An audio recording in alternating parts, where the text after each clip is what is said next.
Déjenme empezar contándoles el caso de Marta. Se trata de una chica que estaba muy enamorada de su esposo. Desde el comienzo de su relación, él la había golpeado, pero como ella decía, no lo suficiente para acabar en un hospital como mis amigas. Después de la boda, deciden ser padres. Marta da a luz un niño pequeño con problemas respiratorios, por lo que por las noches son kilométricas debido a los sollozos y amagos de asfixia de su hijo. David, el padre, inicialmente se compadece, sin embargo, el cansancio hace mella en su espíritu. Empieza gritándole a Marta, continúa por reñir al niño y un día se avanza hacia él violentamente, pero su madre lo protege. Arrepentido le promete a su esposa que no volverá a suceder. Sin embargo, 15 días después, Marta se despierta sobresaltada al percatarse que David no está en la cama. Marta recuerda los ojos inyectados de sangre de su esposo cogiendo al niño y abriendo la ventana. Marta grita, pero David no reacciona, así que se abalanza sobre el cuchillo con el que había cortado fruta aquella noche y lo clava en la espalda de su esposo, que muere al instante. Sentencia: 35 años de prisión, condena para Marta, abandono de sus padres que no quieren visitar a una hija que no ha sabido soportar los deslices de su marido. Segundo castigo: Marta echa de menos a David porque, déjenme subrayar el eje de la tragedia, la ideología del sistema y el escaso control de sus pasiones han provocado que siga muy enamorada. Tenemos aquí una de las decenas de casos que encontramos en nuestros talleres en prisión dentro de la filosofía. Pero organicémonos. ¿Qué es la filosofía aplicada? La filosofía aplicada o filosofía experiencial es una rama de la filosofía que pretende ayudar a individuos y a grupos a vivir la experiencia filosófica o a convertir la filosofía en una experiencia. Si la filosofía teórica, como ven aquí, enseña contenidos a estudiantes, la experiencial dota de herramientas y propone ejercicios filosóficos para que sean esos estudiantes, los consultantes o los participantes de un taller en prisión, los que generen autónomamente sus propios contenidos. El filósofo teórico suele enseñar contenidos filosóficos, por ejemplo, la teoría de la diacrisis de Epicteto, la premeditación malorum de Séneca, la teoría de las variaciones idéticas de Husserl, la teoría de la acción comunicativa de Habermas o la de la conversación solidaria de Rorty, y enseña qué es un argumento, cuáles son sus elementos o los criterios epistemológicos que validan sus conclusiones. El filósofo experiencial, por su parte, enseña y facilita el acto filosófico, es decir, entrena en habilidades filosóficas que la historia del pensamiento nos ha proporcionado. Por ello, un taller filosófico se centra en actividades, como pueden ver aquí, como argumentar, conceptuar, definir, generar buenas preguntas, pero también pensar fenomenológicamente, interpretar gadamerianamente, dialogar solidariamente, descifrar zambranianamente la verdad, etc. Concretamente, como ven aquí, Chaibals señala que aunque los orientadores filosóficos o los filósofos aplicados pueden distinguirse por sus métodos y orientaciones teóricas, coinciden en facilitar actividades como el examen de las argumentaciones y de los juicios, la clarificación, análisis y definición de términos y conceptos importantes, la exposición y el examen de asunciones subyacentes y de implicaciones lógicas. En cuarto lugar, la exposición de conflictos e inconsistencias. En quinto lugar, la exploración de teorías tradicionales filosóficas y su significado en relación a los asuntos del cliente y, bueno, todas aquellas actividades que han sido identificadas históricamente como filosóficas. Es más, desde esta perspectiva pueden desarrollar el pensamiento crítico, mejorar las capacidades para definir, para conceptualizar, para cuestionar, para evitar falacias, para generar manipulaciones conceptuales. Sin embargo, la potencia de la filosofía trasciende el mero acto de las capacidades de razonamiento. Otras modalidades de razones nos han conducido a virtualidades como las que tienen aquí, el incremento de la capacidad para percibir o sentir el mundo de la vida, la capacidad para ver profundamente sin sesgos psicológicos, culturales, subjetivistas, o la de comprender desde el cuerpo, por ejemplo, acceder al significado de una canción bailando, pues nuestro cuerpo se acompasa con la música y así podemos acceder a sentido, significado ajeno al pensamiento que está incluido en la letra de la canción, inclusive en la base musical. Además, la filosofía ayuda a comprender a los demás desde su contexto cultural, como Levinas hacía, desde el valor de las palabras o desde sus vivencias culturales, como hacía Dilthey, y nos dota de instrumentos para que podamos entenderlo también desde sus experiencias vitales. Es decir, que comprendamos la intensidad de algunas de sus alegrías o enfados gracias a que entramos en contacto con experiencias cruciales que les han llevado a valorar más la vida que el resto de los mortales o a no perdonar ciertos vicios de otras personas.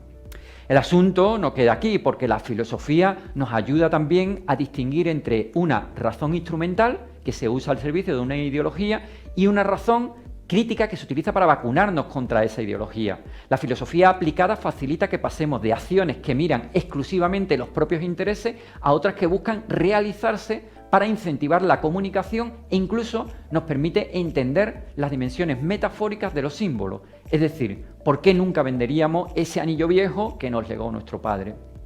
Esto es solo un reducido elenco de posibilidades de este área disciplinar que podría aumentarse y que hemos desarrollado en distintos de nuestros trabajos.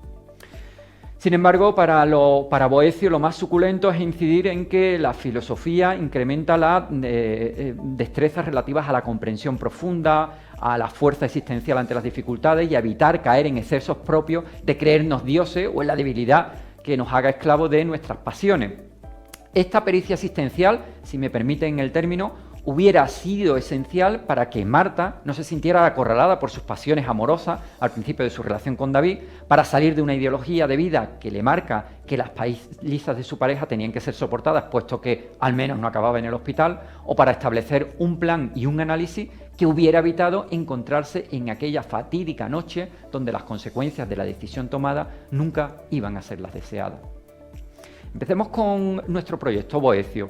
Los antecedentes. La actividad del grupo Etor es uno de los antecedentes, es donde precisamente originamos estas ideas. Este grupo y estas ideas comienzan en el año 2007 mediante el trabajo de Eduardo Vergara, uno de los miembros de Etor, y el proyecto entonces empezó a gestarse a partir de otro que nos financia la John Templeton Foundation a través de la Universidad de Chicago allá en 2016.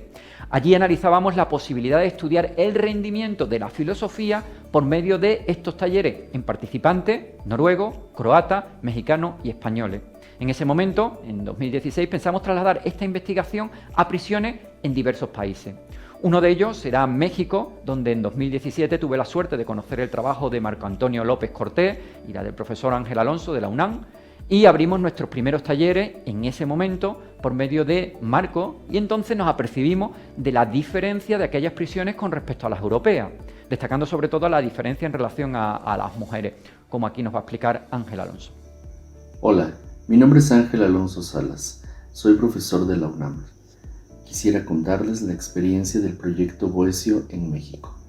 En 2017 iniciamos el proyecto Boecio en el Reclusorio Varonil Oriente y en el Reclusorio Femenil de Santa Marta Catitla. Al día de hoy estamos en el Reclusorio Sur, en el Reclusorio Oriente y en el Reclusorio Femenil Santa Marta Catitla, impartiendo estas sesiones sobre pensamiento crítico. ¿De qué nos ha servido el proyecto Boecio? ¿De qué forma ha contribuido a generar una reinserción social? Básicamente diría que son 3 elementos los que podemos destacar a lo largo de estos 3 años. El primero de ellos es que el pensamiento crítico, las lecturas que hemos seguido de manera conjunta en Brasil, en España, en Argentina y en otros países, ha incidido de manera favorable en la disminución de la violencia y en la promoción de valores. En segundo lugar, el enfoque que hemos dado aquí con las escuelas helénicas, los textos de Marco Aurelio, de Epícteto, de Séneca, ha generado una toma de conciencia acerca de el gobierno de las pasiones, y esto ha generado una cultura de la paz y una promoción de la cultura de la no violencia.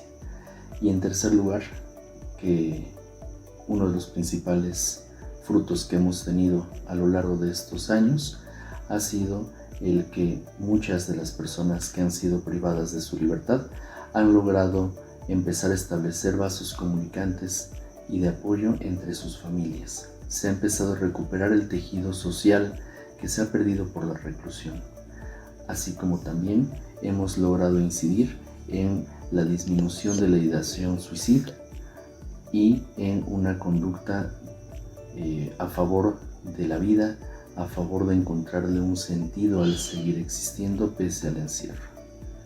Esperemos que estas sesiones que vamos a tener en esta noche los investigadores permitan mostrar qué es lo que queremos hacer en Proyecto Boesio.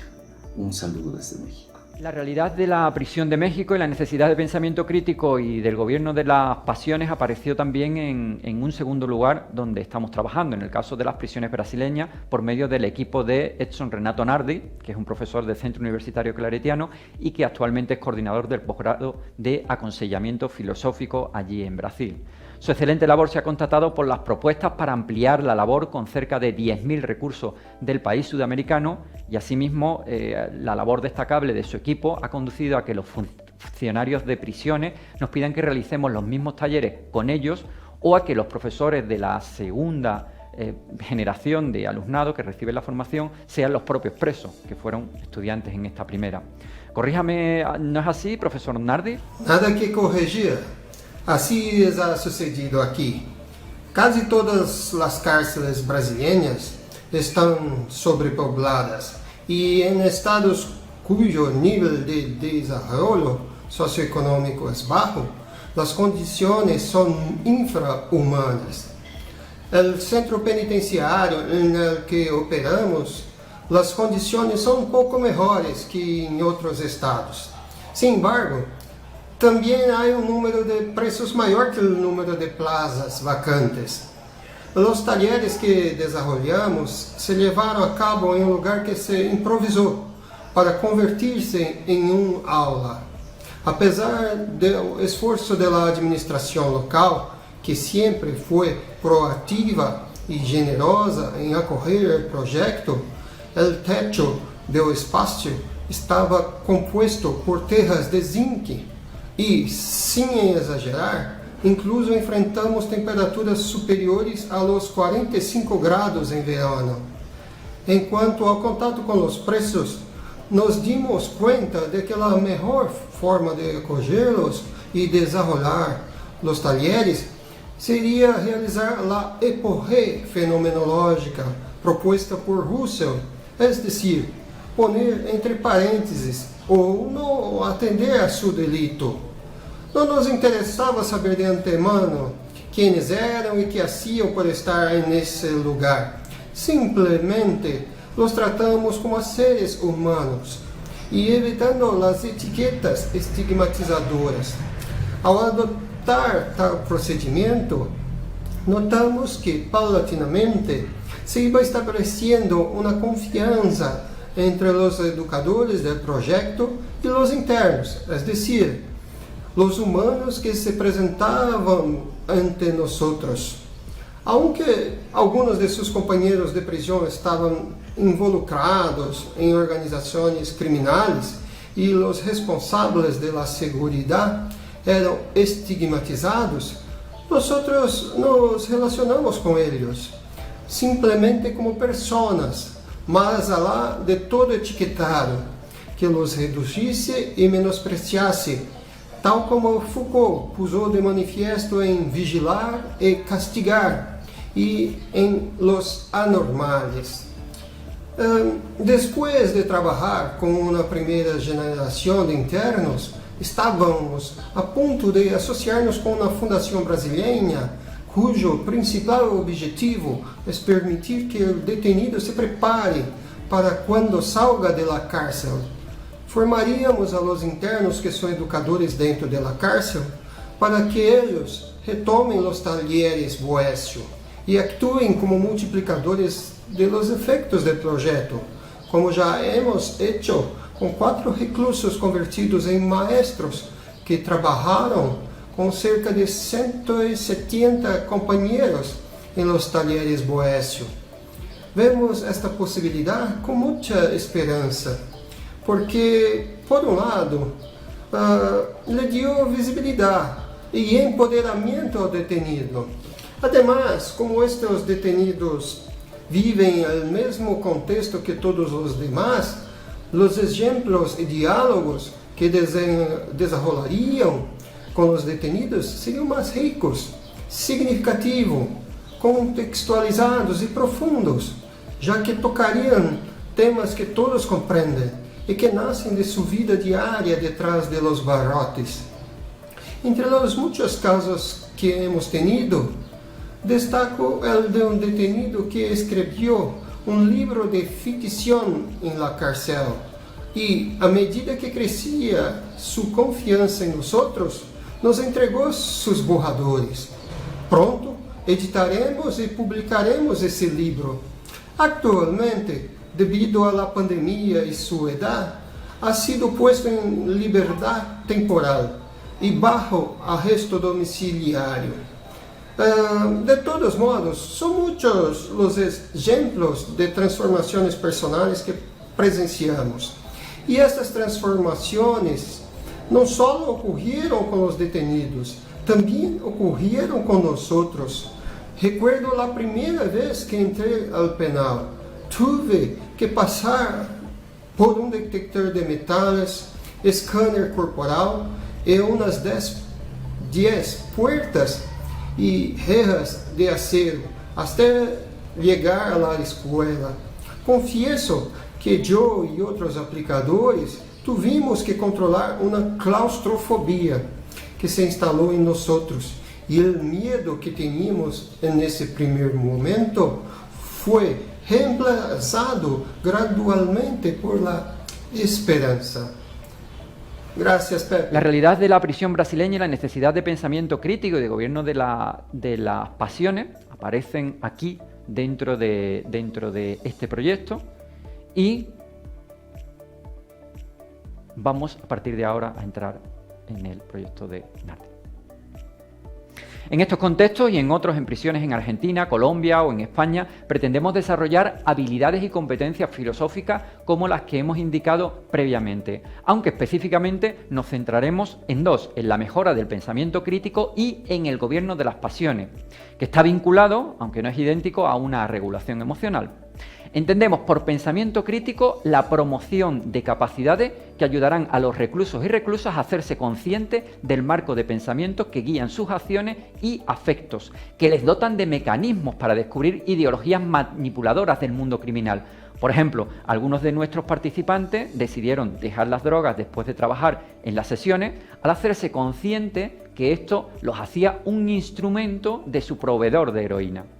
El pensamiento crítico les resulta útil para generar un proyecto de vida autónomo a los propios reclusos y para detectar inconsistencias en sus vidas o simplemente para dar y pedir razones en una conversación con un oponente. Por parte del gobierno de las pasiones resulta eficaz el tomar posesión de las propias acciones, ser autónomo y evitar las pasiones, que los dejarían en manos de sus impulsos más viscerales. Lograr resultados pasa por plantear que nuestra acción es semejante a asistir a un gimnasio, con la particularidad que el nuestro entrena en las capacidades argumentativas y en la fortaleza para enfrentarse a las dificultades de la vida, por ejemplo, la muerte de un ser querido, o a las tentaciones pasionales que hacen que no actuemos por nosotros mismos. Recuerdo la cara de uno de nuestros reclusos cuando se percató que de un compañero le había estado usando a su merced, encendiendo sus pasiones para que realizase por él todo aquello que quería. Me contó que este compañero de celda le preguntó si iba a tomar cartas en el asunto, con las implicaciones que puede imponer este tomar cartas en el asunto dentro de prisión. Él entendió que si lo hacía, volvería a caer en el despeñamiento emocional. Aunque no eliminó a su manipulador, este nunca volvió a tener ascendencia sobre su peón carcelario. El proceso de los talleres dura en torno a 7 meses y son 22 talleres semanales. Cada sesión consistiría en un primer ejercicio práctico, como por ejemplo un diálogo en que se entrena la capacidad de argumentar, de generar buenos conceptos o de generar hipótesis y crear criterios sólidos. Y las sesiones del gobierno de las pasiones se inician con ejercicios estoicos como ven aquí la premeditación malorum, donde por ejemplo ubicamos a la persona en una situación dolorosa como perder repentinamente la vista o que les comuniquen que tienen cáncer y solo cuentan con un mes de vida, por ejemplo, ¿no? Los internos habitarán esa situación y reflexionarán sobre sus implicaciones. Con ello, recuperarán el valor de los elementos a los que ya no les prestaban atención y se prepararán ante una futura eventualidad de que se haga efectiva esa situación. Otros ejercicios que se pueden plantear son los que pueden verse aquí, como por ejemplo la diacrisis, la gimnastique, la prosoqué, el amor fati, entre otros, y a partir de aquí, pues hemos visto que hemos conseguido una serie de resultados. como podemos ver aquí dentro de estos trabajos. Como pueden ver aquí hay una mejora dentro del grupo experimental de un 15,2% de la regulación emocional a partir de estos talleres, frente a la disminución de esa regulación emocional de un 2,1% en el grupo de control.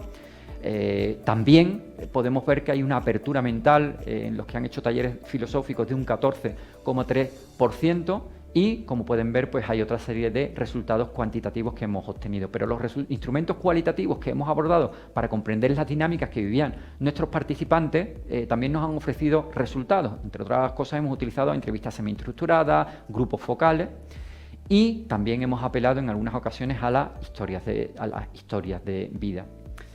En última instancia, hemos trabajado también con dilemas éticos que nos han desvelado precisamente el progreso ético de nuestros propios consultantes. Estas herramientas precisamente nos han destacado determinados beneficios que hemos obtenido y que pueden ver aquí: la reducción del consumo de estupefacientes, la disminución de casos que eran destinados a aislamiento. Esto sorprendía a muchos funcionarios de prisiones y los animó a pedir que realizásemos con ellos talleres. También hemos visto la disminución de los impulsos suicidas y, por ende, el hecho de recuperar el sentido de la vida a pesar de tener pena que fuera de España llegaban a superar los 30 años. Algunos reclusos nos han contado con emoción cómo los ejercicios les han servido para recuperar las relaciones con sus familiares. Después de años rechazando volver a contactarlos, adquirieron suficiente ánimo para solicitar contactos con ellos. Actitudes más abiertas y comprensivas con sus compañeros también hemos visto. Si inicialmente no soportaban las debilidades y vicios de sus colegas, poco a poco, después de los talleres, empiezan a entender la debilidad como algo inherente a la vida y los aceptan tal cual es. De hecho, empiezan a aceptar esta debilidad sin que eso signifique una dejación de funciones o, de hecho, la aceptan como una actividad para progresar. Estos puntos hacen inferir el descenso de violencia entre ellos y la forma de solicitar sus propios derechos a las altas instancias también cambia. Finalmente, descubrimos que algunos guardias que inicialmente despreciaron nuestra labor acaban pidiendo encarecidamente que empecemos a trabajar también con ellos. Precisamente en estos últimos días se ha abierto una propuesta para trabajar en prisiones militares, inclusive dentro del Ejército Nacional Colombiano. Aunque mejor que nosotros dejemos que sean los propios presos los que expliquen su experiencia en una parte de una entrevista que realizamos en Brasil hace unas semanas. A gente poder ter informações, porque a gente sabe que tem muitos locais, infelizmente, que não traz isso para a gente, esse conhecimento, essa oportunidade de mudança. Porque é o que nós precisamos, é oportunidade de mudança, porque nós temos capacidade de mudar, de melhorar. Nós não fizemos coisas erradas porque nós nascemos assim. A gente pode evoluir, a gente pode mudar.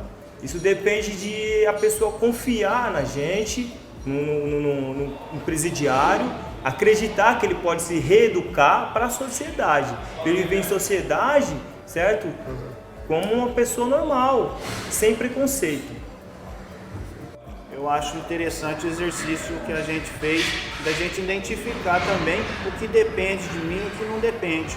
Foi algo que impactou bastante e me ajudou de diversas formas a poder analisar situações que eu posso mudar através do que depende de mim, que é um exercício dos estoicos mesmo, e aquilo que não depende. E às vezes a gente acaba se pendendo sempre para o lado daquilo que não depende de nós para mudar. E nessa luta de tentar conquistar esses objetivos, às vezes esses sonhos inalcançáveis ou inatingíveis no momento, é onde a gente acaba às vezes se prejudicando. E a falta de reflexão também, foi como foi dito pelos colegas, que às vezes nos faz enxergar o porquê de estarmos aqui hoje. E a gente tenta trazer isso a todo momento para nós, já que o que depende de mim são coisas tão simples, mas eu prefiro as mais difíceis. E isso acaba nos atrapalhando. O exercício traz também outro exercício foi a premeditação malore, né? E a gente premeditar não mal, achando que o mal vai nos vir. Ou seja, aquele pensamento negativo, mas é você poder também analisar que as coisas ruins que acontecem a todo momento com outras pessoas, elas podem vir sobre nós e às vezes quando elas chegar não vão nos pegar de surpresa. Então o projeto, ele de certa forma, ele cria uma estrutura nas pessoas que participam dele. E isso acaba respingando em quem está à volta, porque você contribui, você consegue transferir isso, todo esse aprendizado que é adquirido para outras pessoas, de uma maneira humilde, de uma maneira bem simples, de poder passar um aprendizado que da maneira que chegou até nós, de maneira humilde e com bastante respeito pelas pessoas. Porque a gente conseguia se sentir à vontade, questionava, era questionado. Então essa troca de ideias acabou trazendo para nós um certo conforto. Essa confiança no sentido de você se sentir respeitado. Sim. E, enfim, como ser humano. Pelo fato da gente estar em cumprimento de pena, então às vezes fica aquele certo tipo de receio, né? De receio. Então é uma situação que a gente acaba nos prejudicando de certa forma. Mas no caso das aulas que tivemos, as aulas foram excelentes. Por quê? Porque não teve essa... ele é... Um exemplo, ele é preso. Muitas pessoas não chegam nem perto. Tipo, fica aquele receio. Mas no caso ali foi excelente. Conversamos, damos risada. Então foi algo ali que foi muito diferente das outras aulas que a gente tivemos, de outros cursos que tivemos. Então, uma vez que a gente se encontra aprisionado em alguma área da nossa vida, por exemplo, há um erro do passado. Então, as aulas, com a dinâmica de poder interagir, de dar esse espaço para a gente poder falar aquilo que verdadeiramente habita dentro de nós, sem o receio de falar a verdade. É dado a chance de você falar e se expressar nas suas ideias. Sim.